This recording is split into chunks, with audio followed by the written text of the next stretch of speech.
Hola, ¿qué tal? Amigas, amigos, televidentes en Extra Plus, un gusto saludarles, darles la bienvenida a esta edición de Adelante Nicaragua, este 25 de octubre. Estas son las principales noticias que a esta hora nos mantienen en alerta.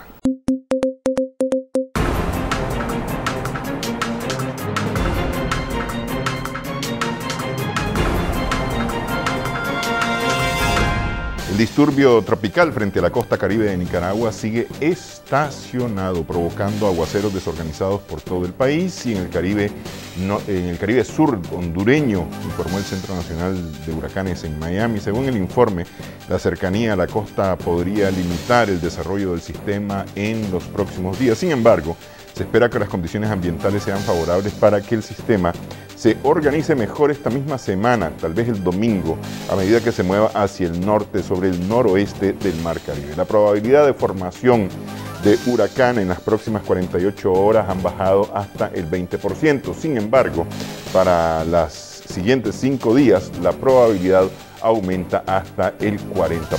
La presencia de dos fenómenos, uno en el Caribe y otro en la zona pacífica del Nicaragua, generará humedad, lo que quiere decir que va a llover de forma moderada, hasta fuertemente en el Pacífico y en la zona central del país, lo que sería Matagalpa, Jinotega, Chontales, Boaco y principalmente en el sur, en Río San Juan, explicó la vicepresidenta Rosario Murillo al referirse al fenómeno meteorológico que mantiene a Nicaragua en alerta amarilla. Con 74 votos a favor, la Asamblea Nacional aprobó este martes una resolución o una declaración legislativa que rechaza el bloqueo económico, comercial y financiero impuesto por el gobierno de los Estados Unidos en contra de Cuba. La iniciativa, que fue presentada por diputados sandinistas, expresa que el bloqueo constituye una violación al derecho internacional y a la independencia, la autodeterminación y la soberanía del pueblo cubano, y reafirma el compromiso y solidaridad con el pueblo y gobierno cubano para el levantamiento de las medidas y sanciones económicas impuestas por el gobierno de los Estados Unidos. La Unión Europea felicitó a Nicaragua por adherirse al Acuerdo de París y anunció que seguirá apoyando a Nicaragua en el ámbito de la adaptación y mitigación ante el cambio climático. La delegación de la Unión Europea y las embajadas de los Estados miembros presentes en Managua enviaron al gobierno del presidente Daniel Ortega una declaración en la que felicitan la decisión de suscribir el acuerdo contra el cambio climático. Según las delegaciones europeas, hacer frente al calentamiento global ha sido y sigue siendo una prioridad absoluta de la Unión Europea. En el 2016, la Unión Europea y sus Estados miembros otorgaron más de 20.000 millones de euros, alrededor de unos 23.500 millones de dólares en donaciones para la lucha contra el cambio climático a nivel mundial.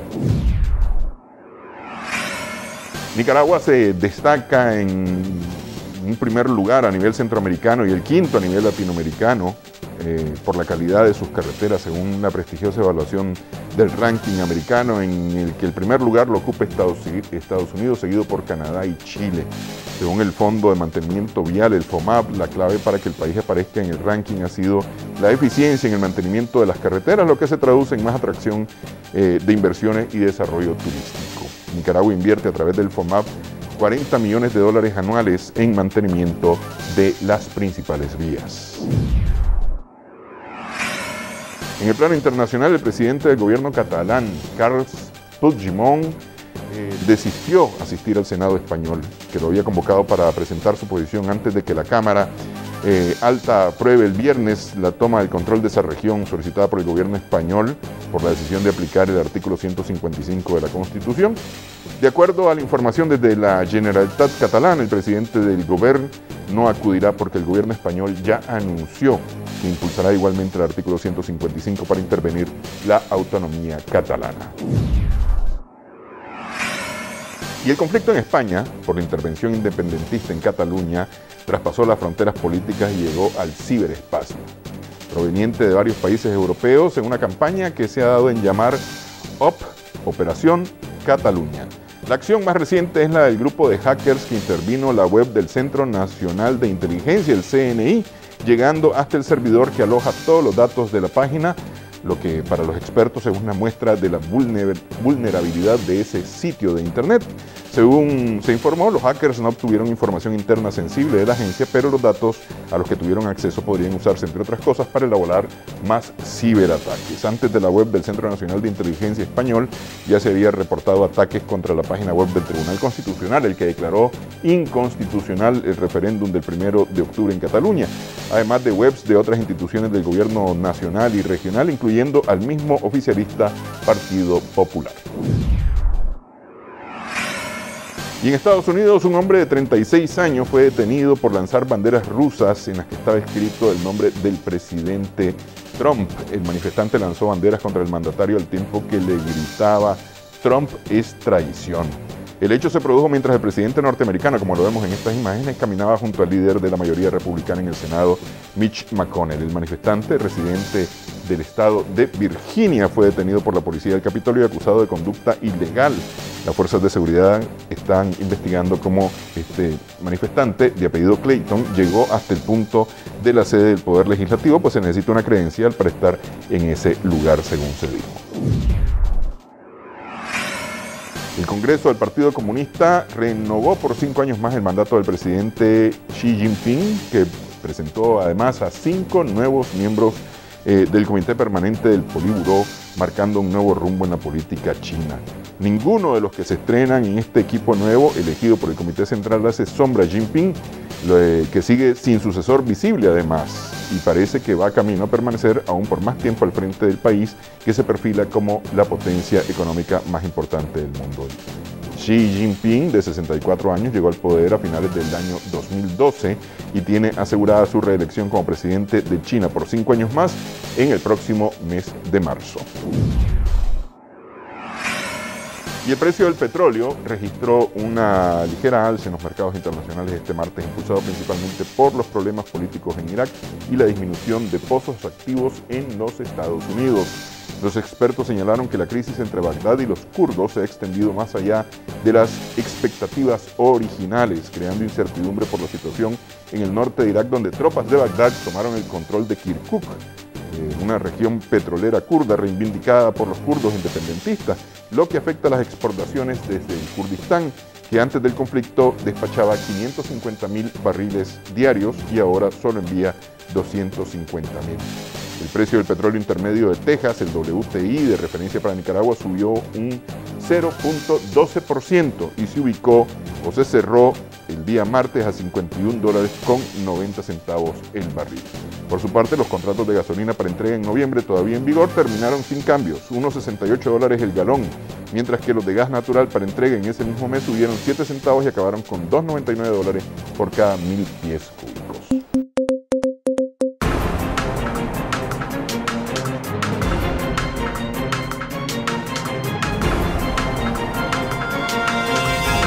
Estas son las principales noticias que a esta hora nos mantienen en alerta aquí en Extra Plus, en Adelante Nicaragua. Vamos a hacer ahora una pausa, pero al regresar vamos a hablar con el embajador de Cuba, Juan Carlos Hernández Padrón, justamente acerca del bloqueo de Cuba, pero además de la situación en la isla, la situación política, la situación social. Regresamos en breve.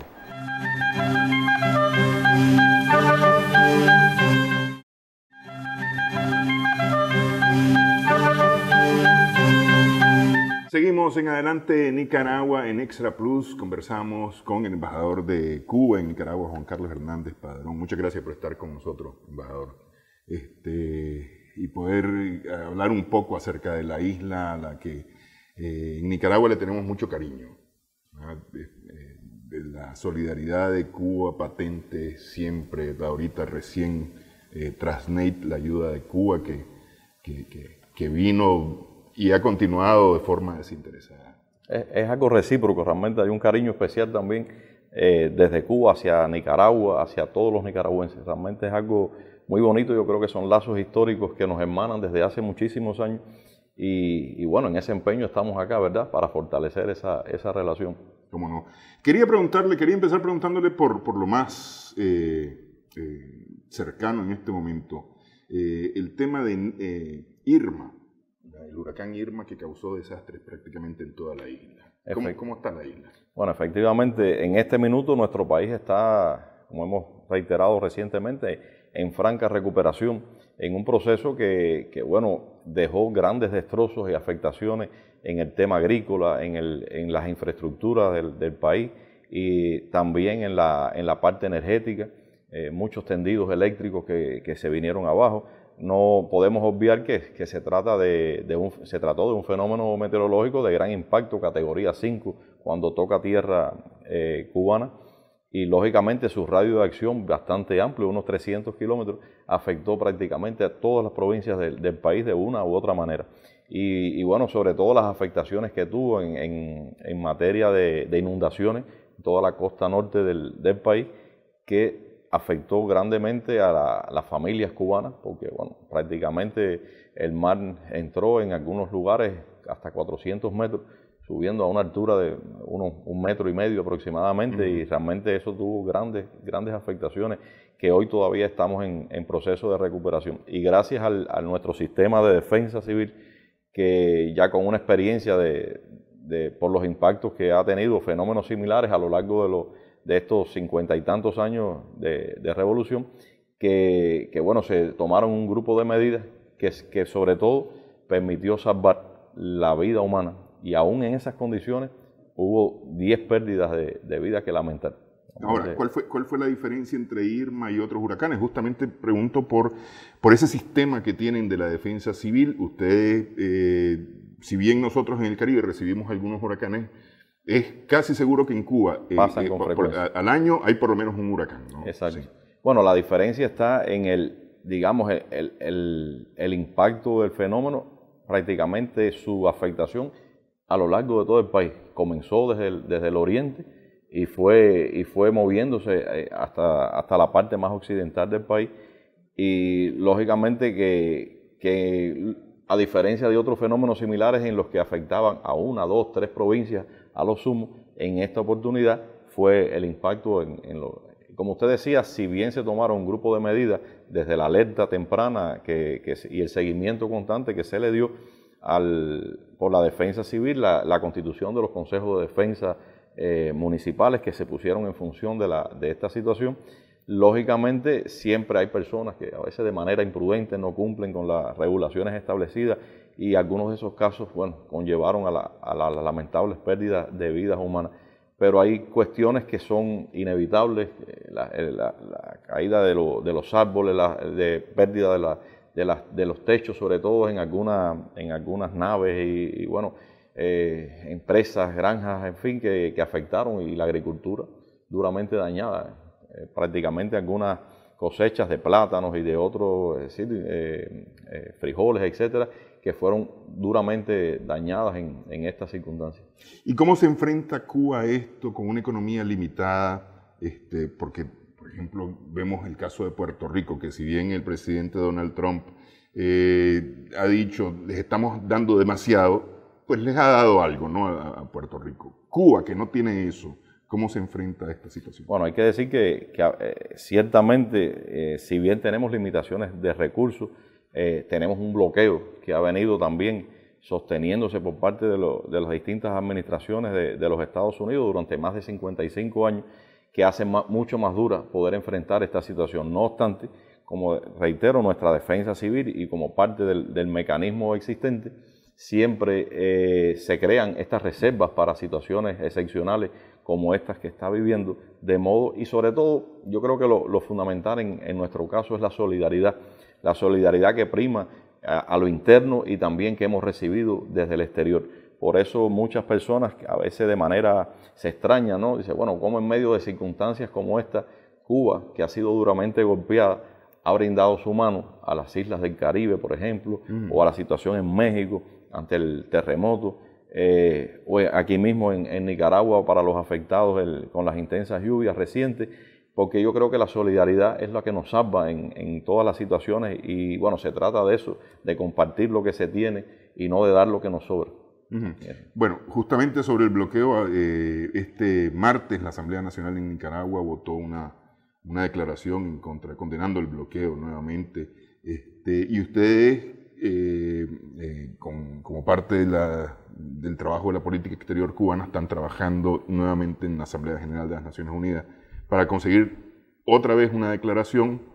Vimos la del año pasado, era todo el mundo prácticamente en contra del bloqueo, supongo que este año no va a cambiar mucho esa votación. Bueno, ciertamente el bloqueo económico, comercial y financiero de los Estados Unidos contra nuestro país realmente es un tema que para nosotros es prioritario por cuanto constituye el principal obstáculo al desarrollo económico y social de nuestro país. Muchos piensan que hablar del bloqueo puede convertirse en un eslogan, en una consigna o en algún tema que realmente, digamos, se convierte en un cartel, pero no es así.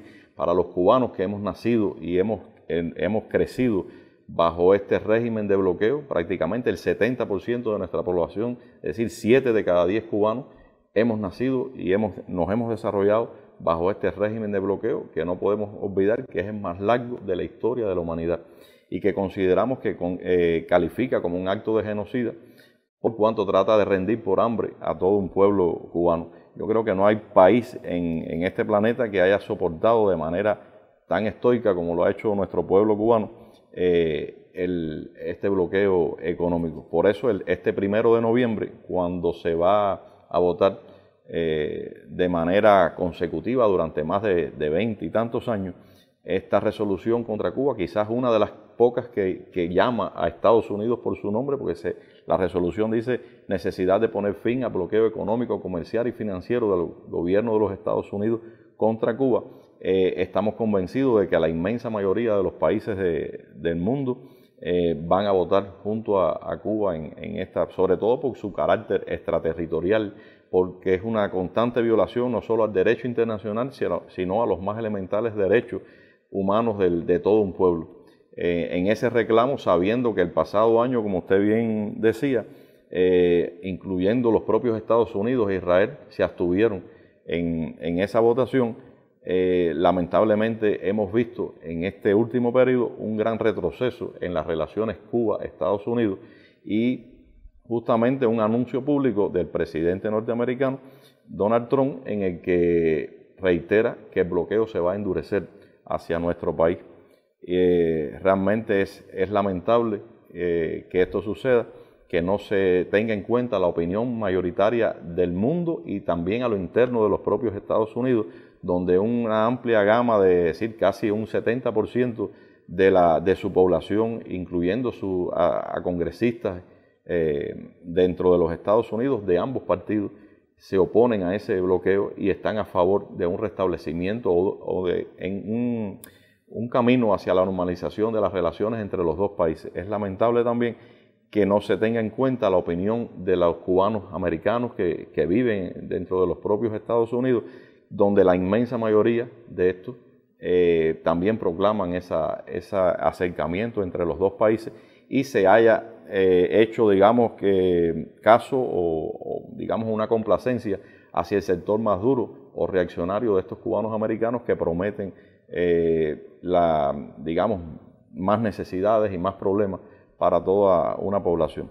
Realmente agradecemos, como usted decía, a todos los países que año tras año vienen apoyando esta resolución contraria, que aunque no tiene un carácter vinculante ni obliga al país, moralmente sí tiene un significado para nosotros, por cuanto, reitero, es digamos uno de los obstáculos principales a nuestro desarrollo económico y social que tiene Cuba hoy en la actualidad. Desde Nicaragua agradecemos ese acompañamiento que históricamente también ha venido realizando durante todos estos años de votación y se ha ratificado que este 1 de noviembre estaría también acompañando. Creo que la resolución o la declaración que emitió ayer la Asamblea Nacional para nosotros es de gran significación, sabiendo que bueno, los parlamentos del mundo también se oponen a esa ley que trata digamos, de estrangular a todo un país. ¿Y cómo endurecer más el bloqueo? Es decir, es que yo no le veo qué es lo que más van a endurecer. Bueno, mire, a ver, ¿qué le puedo decir? El bloqueo, cuando decíamos que no era un eslogan, que no era una consigna, es decir, lo vivimos los cubanos, se traduce en que, por supuesto, se convierte en una odisea realmente poder acceder a terceros mercados, porque se presiona de manera tal a los bancos, incluso a los bancos no norteamericanos de otros países, porque hay una persecución financiera de cada transacción económica o comercial que realiza nuestro país en el exterior. De modo que imponen multas, y ahí es donde está el carácter extraterritorial de una cuestión que debe ser bilateral entre Cuba y Estados Unidos y trasciende a un tercer país, porque imponen multas por supuestamente violar lo que ellos decidieron, que era una ley contra el enemigo, el comercial con nuestro país. Realmente es muy difícil para nosotros poder acceder, digamos, a comprar algún medicamento de primera generación que solamente se fabrique en Estados Unidos, digamos, dirigido a los niños es decir, para evitar el cáncer, o determinadas vacunas que son prioritarias para nuestro sistema de salud, y no nos permiten adquirirla ni siquiera a través de terceros países. Y cuando hay que hacerlo, comprar desde, por ejemplo, una aeronave, imposible para nosotros comprarla en cualquier lugar, porque cuando ellos, de acuerdo a la legislación norteamericana, cuando tiene un 10% de fabricación o de componentes que contribuyen es decir, a la fabricación de determinados implementos dentro de esa, impide también que se vendan a nuestro país. Es totalmente, como reitero, una persecución no solo en las finanzas, sino también en la economía y en el comercio de nuestro país. Hace muy difícil realmente eso. Y dentro de las medidas que Trump ha prometido, que endurecen más el bloqueo, digamos, esa cierta flexibilización que durante la administración de Obama se había permitido, digamos, de facilidades para que el ciudadano norteamericano común y corriente pueda viajar a Cuba libremente como parte de los derechos constitucionales que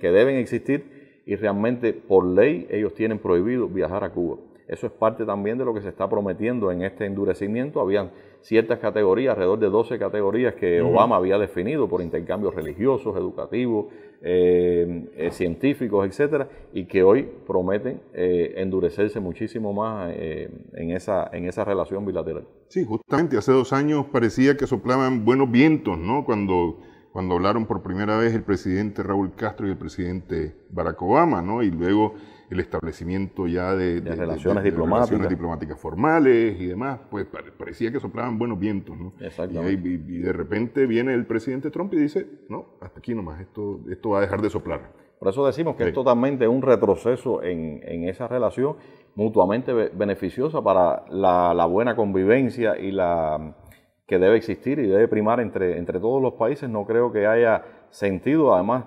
se ha demostrado que 50 y tantos años de probada política, las distintas administraciones norteamericanas, más de 12 administraciones, han intentado destruir a la revolución cubana por diferentes vías, desde la armada hasta la subversión, y realmente no han logrado el objetivo final. Obama, aún sin descuidar, es decir, esa intencionalidad que ha sido el de acabar con la revolución, prometió un acercamiento desde el punto de vista diplomático y en la cooperación en distintas esferas que son de beneficio mutuo, ya sean en temas digamos, del medio ambiente, en el tema migratorio, en temas del tráfico de personas y de estupefacientes, etcétera. Había muchísimos acuerdos que se lograron durante la administración Obama y que eran beneficiosos, y bueno, esto promete, ha retrocedido. Ustedes han visto las más recientes medidas que han prácticamente unos supuestos ataques sónicos que no han sido probados, ni han tenido una contundencia lógica desde el punto de vista científico o médico que pueda asegurar que han sido provocados. Bueno, ha sido la nueva justificación para esa escalada agresiva en nuestras relaciones bilaterales entre Cuba y Estados Unidos, de modo que retiraron casi el 60% de su personal en la misión diplomática de La Habana, y han obligado, es decir, han declarado prácticamente, han expulsado a diplomáticos cubanos desde Washington sobre la base de una supuesta reciprocidad que unilateralmente ellos han decidido. De modo que hoy los intercambios desde el punto de vista, es decir, hay afectaciones directas para los cubanos residentes y bueno, entre los dos países, los vínculos que han venido estableciéndose. No podemos descartar de la existencia de una colonia cubana residente en ese país, que para nosotros es de vital importancia darle su seguimiento y continuidad. Sí, leía que hay una comisión que declaró como de ciencia ficción esos ataques, ¿no? Esos Así supuestos ataques. Vamos a hacer una pausa en esta conversación con Juan Carlos Hernández Padrón, el embajador de Cuba. Continuamos en breve en Adelante Nicaragua.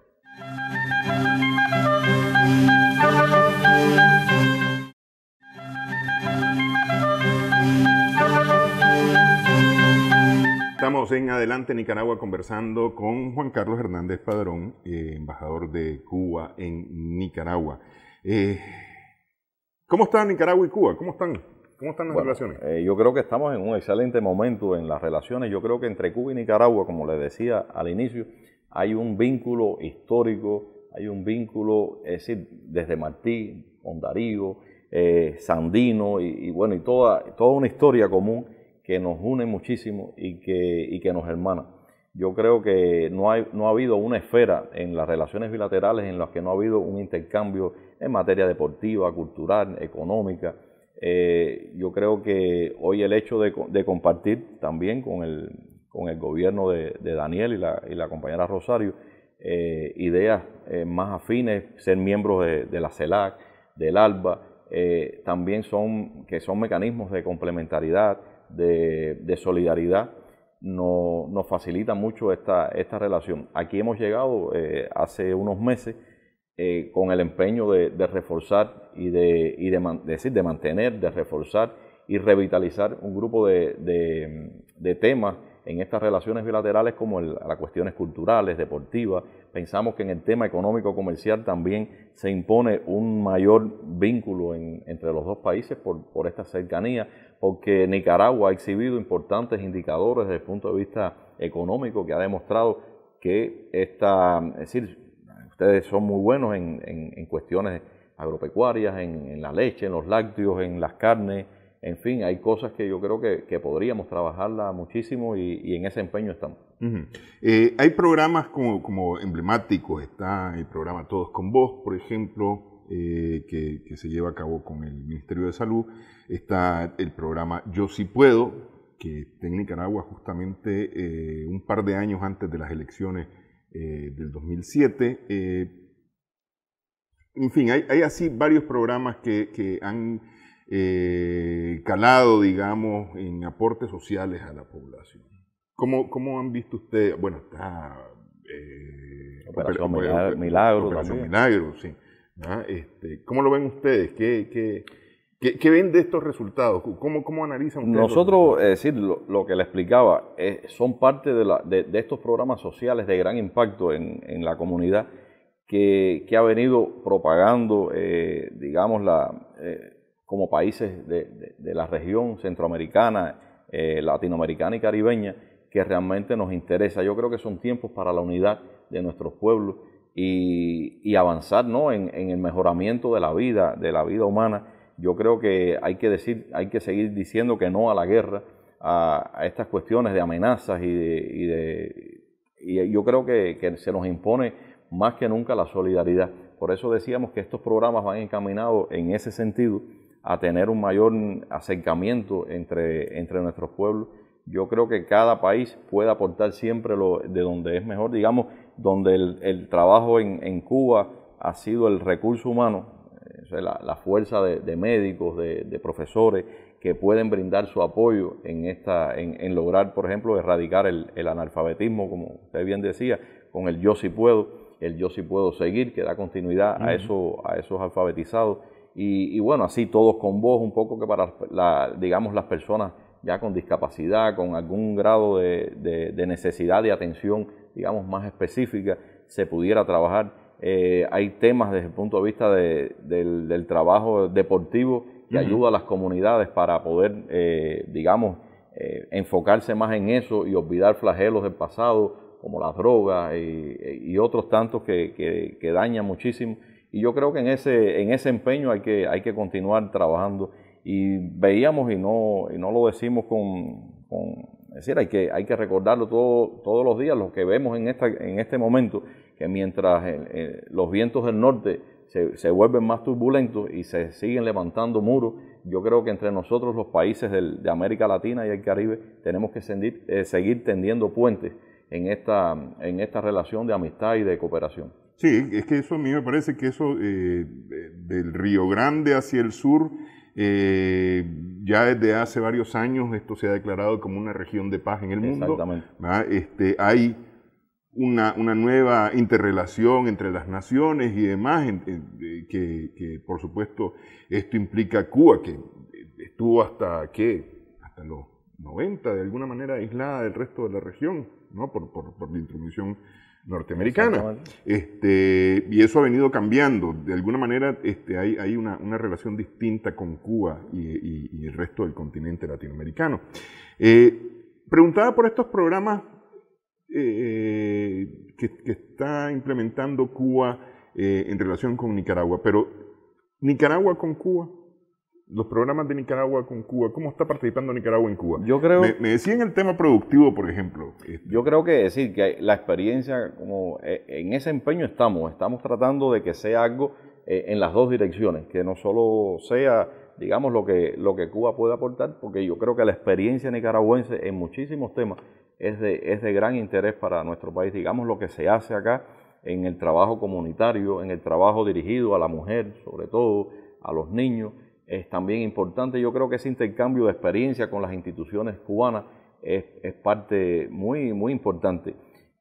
Pensábamos nosotros, y aun cuando no tenemos todo el entramado requerido desde la misión diplomática para ocuparnos de eso, pero le hemos dado una prioridad esencial, es buscar cómo acercar en las relaciones económicas y comerciales ese beneficio mutuo, ¿verdad? Utilizando mecanismos a través del propio ALBA y de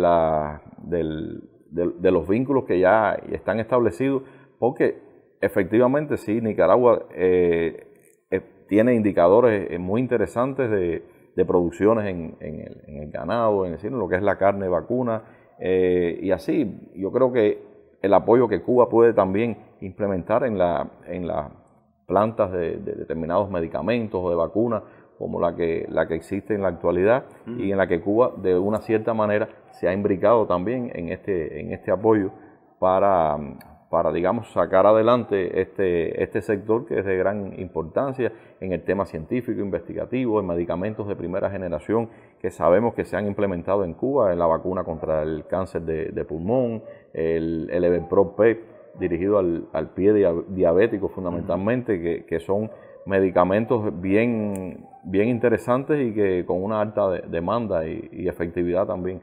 O sea, bueno, son cosas en las que tenemos que trabajar. Dentro de los planes que tenemos en nuestra misión, lógicamente, y enfocado en eso, está el de crear una plaza dirigida al tema económico y comercial propiamente, que logre difundir, digamos, hermanar muchísimo más y de dirigir, digamos, los esfuerzos en ambas direcciones.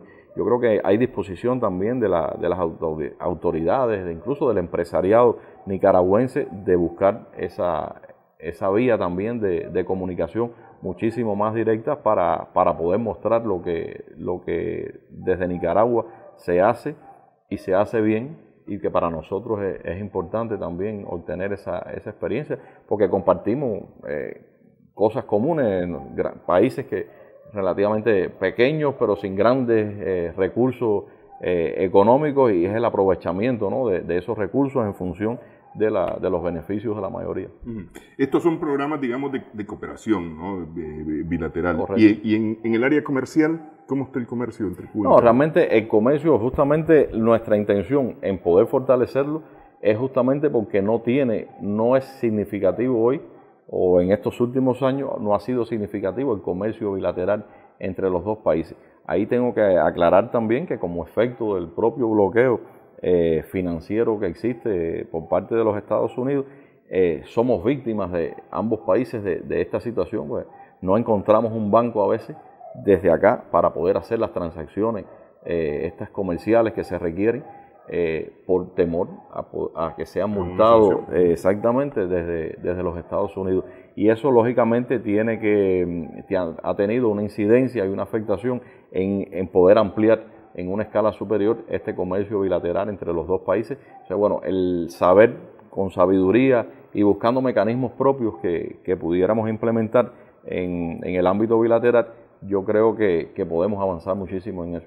El Banco del ALBA que había soñado el presidente Chávez hubiera sido ideal para poder realizar este tipo de evidentemente, pero hay mecanismos dentro del propio ALBA que pudiéramos potenciar el sucre, ¿no? que se conoce y bueno, que es una vía de complementariedad también entre nuestros países. En ese camino estamos.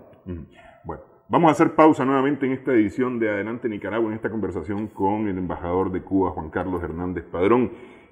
Hablamos acerca de Cuba, un año sin el presidente Fidel Castro en Cuba. Regresamos en breve.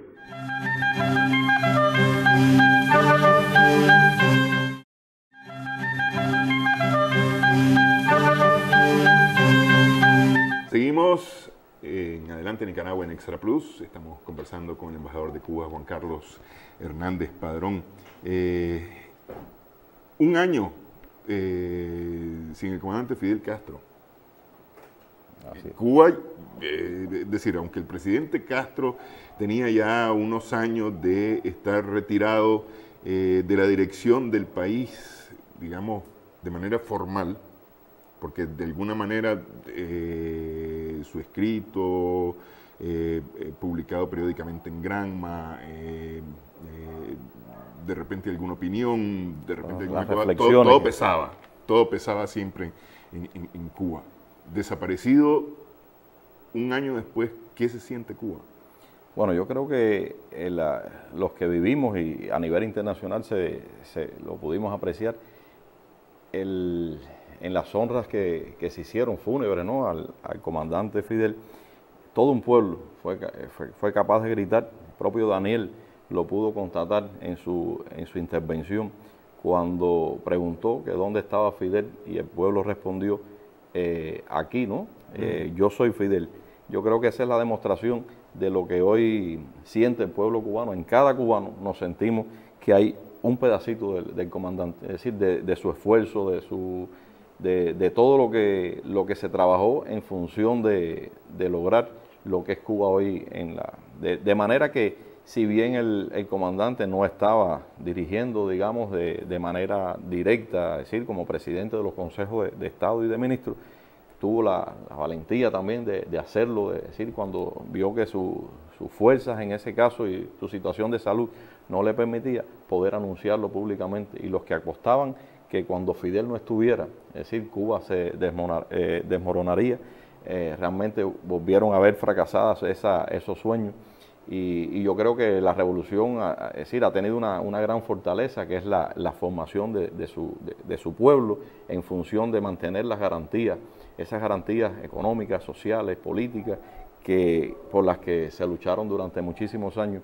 De modo que ciertamente, es decir, la presencia de Fidel sentimos que nos sigue haciendo falta, pero también sentimos que su legado lo hacemos el día a día, ¿verdad? Y como en su momento dijera nuestro apóstol, el mejor, es decir, el mejor homenaje que le hacemos es el diario cumplimiento del deber. Esa es la realidad. De modo que hoy estamos, digamos, preparados y siempre con esa guía que nos enseñó.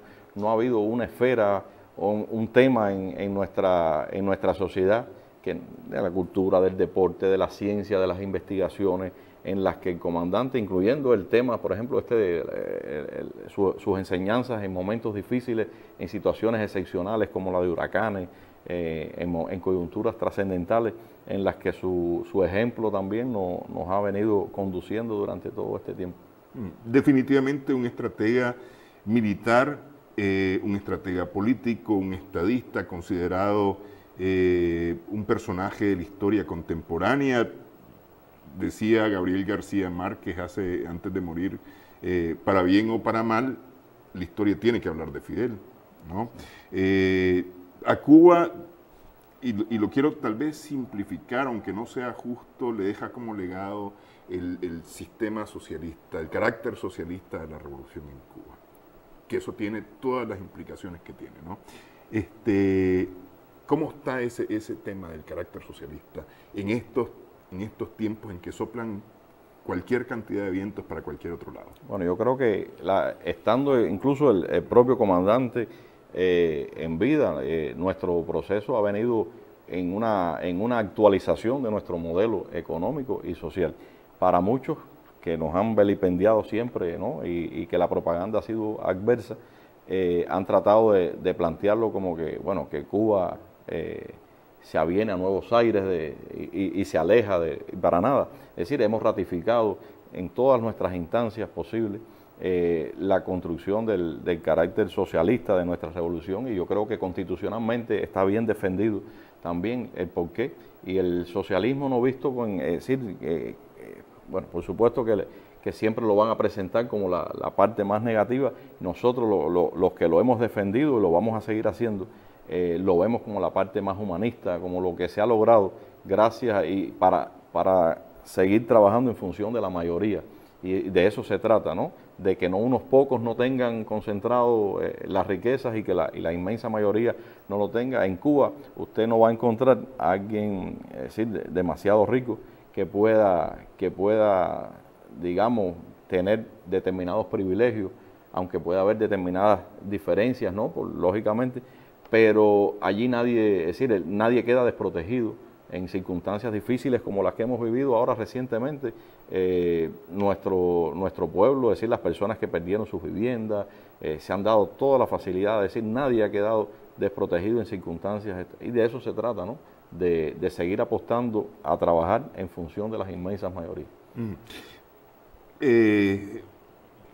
No necesariamente por la muerte del comandante Fidel Castro, ya el presidente Raúl Castro había anunciado su retiro también, por igual que su hermano, ya le da pesa, y hay que darle oportunidad a la nueva guardia. Así es. Va a desaparecer prácticamente la vieja guardia de la estructura presidencial del Consejo de Estado. Bueno, yo no diría que va a desaparecer, es decir, como decía, lo que perdura a lo largo de los años, a veces lamentablemente los hombres biológicamente no podemos persistir todo el tiempo que quisiéramos, pero perduran las ideas, perduran los conceptos y perdura, digamos, la formación recibida. Yo creo que hay una generación también de cubanos en estos años de revolución que no pudimos estar, digamos, en la sierra, en la lucha contra bandidos, en la crisis de octubre, por razones, sí, exactamente, sí, que no estábamos en ese momento, y bueno, se ha hecho en su momento lo que nos ha correspondido hacer. Y yo creo que no se trata de un relevo generacional, sino de una continuidad histórica, es decir, en este proceso. Y es la diferencia, es decir, no se trata de que yo voy a sustituir a aquel o aquel me va a sustituir a mí, sino es de continuar ese proceso. Y en ese empeño, las nuevas generaciones, las que han venido continuando, han demostrado también que nuestro proceso se mantendría en esa línea sin mayores problemas. De modo que bueno, lógicamente, como usted bien decía, el presidente Raúl ha anunciado que a partir de febrero del próximo año, cuando serían las elecciones generales, que estamos justamente en todo este proceso ahora, ya cesaría en sus funciones. De modo que no sería nada, es decir, no vemos con ningún traumatismo, ni mucho menos eso lo que suceda. Lógicamente, la dirección histórica de la revolución, tenemos un agradecimiento eterno por todo lo que nos ha legado, por todo lo que ha trabajado en función de ello, con sus errores, con sus defectos, con sus grandes virtudes. Ha sido nuestra y un proceso muy auténtico, muy cubano. Es lo que le podría decir realmente. Siempre hay quienes apuestan otras cosas. Bueno, nos han estado apostando la caída de la Revolución Cubana durante muchísimos años. No han sido pocos los cubanos americanos de Miami, los recalcitrantes, los que no nos han querido, realmente han hecho las maletas y han tenido que deshacerla también muchísimas veces. cuando nadie apostaba por Cuba ante la caída del campo socialista, ante la situación de la Unión Soviética en su momento, donde el 85% de nuestro comercio en aquel momento era con ese país y el resto con el CAME. Realmente es una situación difícil para los que han conocido Cuba, han estado allí, que vivieron incluso y que pasaron, sabiendo que los 90 significó una situación conocida como periodo especial, pero muy difícil para nuestro país. Y si logramos sobrevivir fue gracias a la inteligencia, a la conducción también de Fidel, de la dirección histórica, de guiarnos por el camino adecuado y sin negociar ni vender nuestros principios, logramos sobrevivir, salir a flote, como decimos. No es menos cierto que ha sido una etapa muy difícil, ligada y sumada a eso, usted le agrega el efecto de bloqueo, que no podemos dejar de mencionarlo, porque eso ha sido el objetivo fundamental, tratar de propiciar el descontento, el desaliento, para poder realmente rendir por hambre a todo un pueblo. Y yo creo que si hemos sobrevivido ha sido gracias a esas enseñanzas, a ese legado, y ahora no sería la excepción. Ok, una de las exigencias que tiene Estados Unidos para Cuba es el tema de las elecciones. Ustedes dicen tener un proceso, un sistema electoral que ha funcionado en estos años, que es el que hace que exista el Consejo de Estado, ¿no? Que es la forma, como ustedes han encontrado, la práctica democrática en Cuba. ¿Cómo es este proceso? ¿Cómo va a ser? A ver, en febrero cesa en su función como presidente del Consejo de Estado el general Raúl Castro. ¿Ah? ¿Cómo es el proceso para llegar hasta febrero? A ver, en este minuto nos encontramos en un proceso digamos, de los candidatos, de la elección de candidatos a delegados de base y a otros niveles. ¿Cómo se elige a esos candidatos? ¿Cómo salen esos candidatos? Nosotros decimos que son los procesos los más democráticos que existen, porque los elige el pueblo, es decir, y no pertenecen a ningún partido político. En Cuba el partido no se postula para ningún proceso eleccionario. Es decir, nuestro partido, que es único, y es único porque hay una tradición histórica que hay que remontarse, no es una imposición de que sea único partido. Fue único durante Martí, cuando creó el Partido Revolucionario Cubano, era el único partido que existía y basado en esa tradición histórica y auténticamente ¿Con Batista no había partido? Cubana. Sí, ahí proliferaron un grupo de partidos, pero realmente nuestra tradición histórica, la verdadera historia independentista de Cuba, era el Partido Revolucionario Cubano el que fue lanzado por nuestro apóstol, por nuestro héroe nacional. Le decía que son verdaderamente democráticos porque los elige el pueblo en la base, y ahí no hay, es decir, no es un partido, no hay propaganda en función de esto, son los méritos de las personas los que hacen, y así va de esos candidatos a delegados o de esos delegados en la base, en la circunscripción, como se conoce, surge la Asamblea Municipal del Poder Popular, que es justamente lo que estamos en este proceso, que concluye su nominación ahora en noviembre de este mes, y de ahí, por supuesto, va una representación a la Asamblea, con la participación además de todas las organizaciones de lo que se conoce como la sociedad civil, de todas las organizaciones de masas de nuestro país, es decir, presidida por la Central de Trabajadores de Cuba, y donde también se inserta la Federación de Mujeres Cubanas y otras instituciones, la Federación de Estudiantes Universitarios, etcétera, etcétera, y todo el cubano con capacidad a partir de los 16 años tiene la condición, la posibilidad, y sus vecinos son los que deciden cómo se eligen. Y lógicamente es la elección a los diputados, a la Asamblea Nacional, nuestra máxima representación de este poder legislativo, el que decide de conjunto, se elige a ese Consejo de Estado, que sesiona entre periodos y periodos de sesiones de la propia Asamblea Nacional. Entonces ahí donde llegaremos. Entonces para febrero ya estaría conformado la nueva candidatura que va a pasar en este proceso, y por eso nosotros nunca nos comparamos, cada país tiene sus propias reglas, pero es decir, a nosotros nos critican siempre porque dicen que el voto tiene que ser directo, secreto, pero a ver, preguntémonos por qué entonces no se cuestiona en los Estados Unidos, donde Trump ganó la presidencia con casi 2 millones de votos menos que la señora contendiente Clinton, sí. que tenía la Hillary Clinton de otro partido, porque su sistema está diseñado de modo que, por la cantidad de votos que tiene cada estado, en fin, que reportan y tributan a esos sistemas, y ellos tendrán que defenderlo. Ellos consideran que son democráticos y nosotros consideramos que los nuestros son más democráticos que eso, porque los elige directamente el pueblo. Ok, entonces se elige a la representación para el Consejo de Estado, pero también se eligen a los diputados para la Asamblea Nacional. Exactamente. La propia Asamblea Nacional tiene la responsabilidad, una vez, porque la Asamblea es el máximo órgano en este caso. Es el legislativo. Exactamente, que es el legislativo, y ellos le corresponde elegir al Consejo de Estado también, que va a sesionar entre periodos en que nuestra Asamblea, recordemos que nuestros diputados no son, digamos, profesionales que se dedican únicamente a legislar, sino ellos cumplen sus funciones. Puede ser un obrero, puede ser un campesino, y de hecho lo son.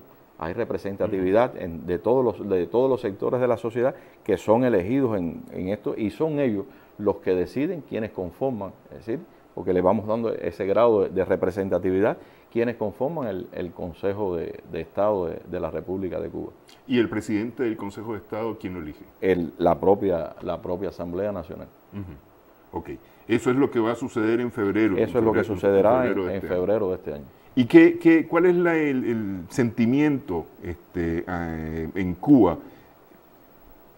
Que prácticamente las figuras históricas ya no van a estar al frente digamos, en las posiciones de gobierno, en las posiciones de conducción de la revolución de manera formal. Porque yo supongo que el general Castro de alguna manera va a tener alguna incidencia. Yo creo que bueno, la dirección histórica como tal se ha ganado ese papel que ocupa hoy y que va a seguir ocupando mientras exista, porque es decir, sobre la base de la moral, del respeto, de las cuestiones que se han hecho que ha podido constatar el pueblo.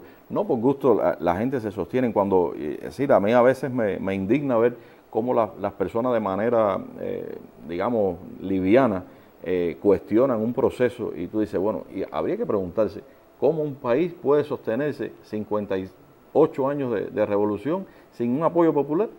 Es decir, basta mirar una movilización un 1 de mayo en cualquier circunstancia, como lo fue cuando el fallecimiento del comandante, donde no se movilizó a nadie y de manera espontánea, es decir, las personas estuvieron ahí, más de 1 millón de personas concentradas. Fue una cadena humana. Es realmente, es decir, y eso fue espontáneo, eso no sucedió, es decir, usted no puede obligar a todo un pueblo en eso. Entonces hay que tener y respetar las decisiones del pueblo cubano.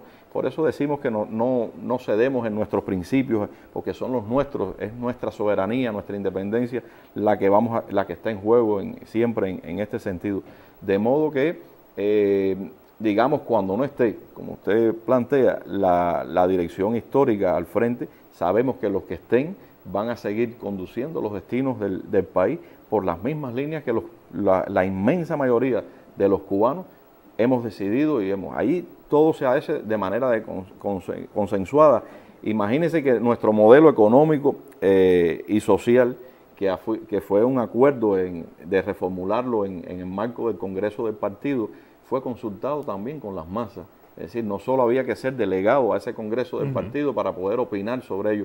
Y de las emanaciones de esa consulta popular surgieron, por supuesto, cuestiones nuevas que implicaban cambios importantes y que se tuvieron en cuenta y se han tenido en cuenta. Siempre ha sido así a lo largo de la historia. Por eso decimos que nuestro proceso siempre es más democrático, porque se consulta de manera directa con la población. ¿Qué va a cambiar después de febrero? A ver, el presidente Raúl Castro vino formulando una serie, o durante su gestión se han venido formulando una serie de reformas que permiten como meterle el diente al tema del comercio, ¿no? Al tema de las inversiones extranjeras y demás, que bueno, las mismas condiciones del mundo han venido permitiendo que Cuba pueda, o el mundo puede entrar a Cuba. Insertarnos Sí. en el mercado. ¿Qué cambia? ¿Cuál es la perspectiva de cambio a partir de febrero del próximo año? Bueno, yo reitero, no se trata de un cambio ni de una ruptura a partir de febrero, ni hablaríamos nunca de lo que pasó antes. Por supuesto que vamos a hablar de figuras que lógicamente siempre tienen una incidencia y un impacto en todo el proceso, pero estamos hablando de la continuidad de un proceso revolucionario que hemos venido desarrollando y justamente va a suceder casi al cumplir 60 años de revolución en el que se da ese cambio generacional. Pero lógicamente, ¿qué vamos a esperar? Por supuesto que más revolución, que más socialismo, empeñado en hacer lo que favorezca a las grandes mayorías, y se va a hacer. Yo creo que lo que hemos venido haciendo en los últimos años digamos que actualizar nuestro modelo económico y social de acuerdo a las nuevas circunstancias, no podemos hacernos a un lado ni virar ni cerrar los ojos, y con ello no va a cambiar, digamos, las circunstancias o la coyuntura internacional en la que nos movemos. Lógicamente necesitamos de la inversión extranjera, habrá que seguir apostando por la inversión extranjera como un mecanismo para la subsistencia misma de la revolución. Y sobre todo, yo reitero que todo esto, y se ha venido haciendo, como mismo se hizo ahora en este acercamiento que sucedió a partir del anuncio del 17 de diciembre del 2014 entre Cuba y Estados Unidos de restablecer sus relaciones. El hecho de que nos acerquemos entre Cuba y Estados Unidos, lógicamente eso no significa ceder nuestra soberanía, ceder nuestra independencia ni nuestra autodeterminación, sino es una manera de reforzar que la coexistencia pacífica y el mantenimiento y sostenibilidad de la paz son necesarios para esta convivencia misma de nuestro país.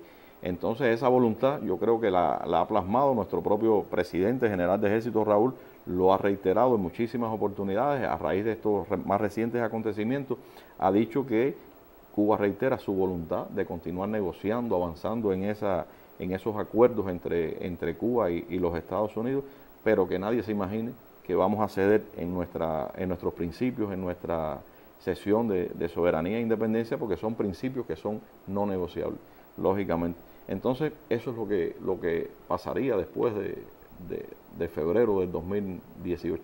¿Y está listo Cuba para vivir,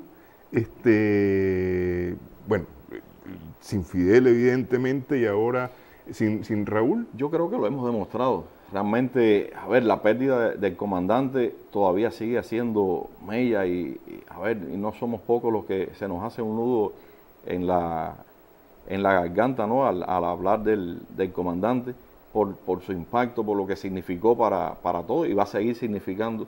Y lógicamente, es decir, reitero, nuestro agradecimiento eterno siempre a todo lo que nos ha dado esta dirección histórica, a todo lo que ha entregado. Gracias a ellos y a otros tantos que fueron quedando en el camino, lamentablemente, porque perdieron sus vidas para disfrutar hoy estos grandes beneficios que tiene la revolución cubana. Están todos nuestro mayor deseo, ¿no? y agradecimiento eterno, pero lógicamente yo creo que eso es lo que va a suceder, nada extraordinario en cambio, es decir, los que apuesten a un giro radical del proceso cubano, yo creo que otra vez se quedarían con las maletas hechas o con el deseo de ver caer a la revolución cubana. Bueno, quiero agradecerle que haya estado con nosotros, embajador, conversando un poco sobre... Agradezco a ustedes por la posibilidad y por la confianza, ¿no? de poder intercambiar sobre esto. Cómo no, muchas gracias por haber estado aquí, por habernos contado un tanto de Cuba y de este proceso especialmente, del cual por el mismo bloqueo no se habla. Así es. ¿Ah? Sí. Le agradezco. Nuestro agradecimiento también a nuestras amigas, amigos televidentes por su sintonía en esta edición de Adelante Nicaragua. Esperamos que el programa haya sido de provecho para ustedes.